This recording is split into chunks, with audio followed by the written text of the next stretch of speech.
Well, here at the showground, I've come across to talk to Tony Bryant of Raptor Care. Yes, and I'm being upstaged by a harrier hawk. God, you're a noisy bird, you are.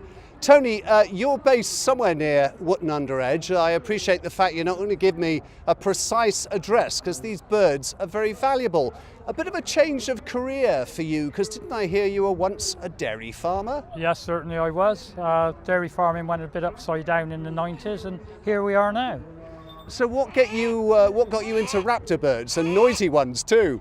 I was always interested in birds all my life, birds of prey in particular, and I just started with one Harris hawk as a hobby to hunt with, because falconry is hunting with birds of prey, and it's just evolved now into doing medieval displays and talks and handling sessions.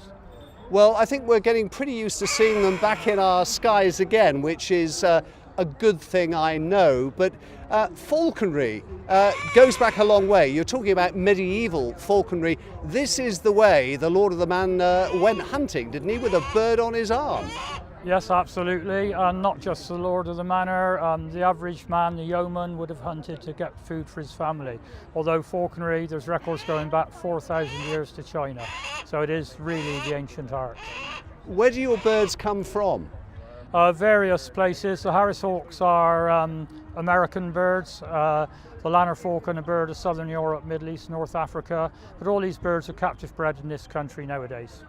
They are wild animals, of course, but can be trained? Yes, you can train virtually anything. They are, as you say, wild animals, but as I've said, they're captive bred nowadays. They're not taken from the wild, but they're still basically wild birds. What sort of things can you train them to do? I mean, apart from the obvious, which is they go out and kill something. Well, they're not like dogs. You can't get them to jump fences or hoops of fire or anything. The basic thing with falconry is hunting with birds of prey, although in arena display you'll see them flying from the glove and over the crowd, and we do a little hunting demo with the hawks during my display. Now, it's good that you go into schools and connect young people with the natural world, but I understand you get a WIs too. Doesn't that cause a few ripples amongst the ladies of Jam and Jerusalem? Certainly does occasionally. Most people are all right with birds of prey, but it's surprising one or two people are a bit nervous of them. But we do any sort of form of group, scouts, youth clubs, whatever, as well as the WIs. And the braver amongst them, I take it, actually have one of these birds of prey on their arm. Yes, I've got a couple here which will fly to anyone, so yes, we give them a go. I did hear that they're becoming quite popular at weddings now. That's not to drive off the mother-in-law, I take it. It could be arranged. Yes, I do quite a few weddings and also great fun medieval wedding. And we have a bird which would fly up the aisle with a ring to the groom to present to his wife-to-be. That is absolutely wonderful.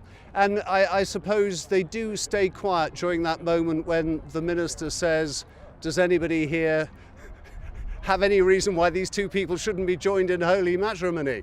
Well, if they make a noise, they won't be saying yes or no, so I think we'll get away with it. Well, we'll look forward to your display in the ring, and thanks for talking to us. Thank you, Richard. Check with your programme, because Tony and the birds are in the arena several times during each day.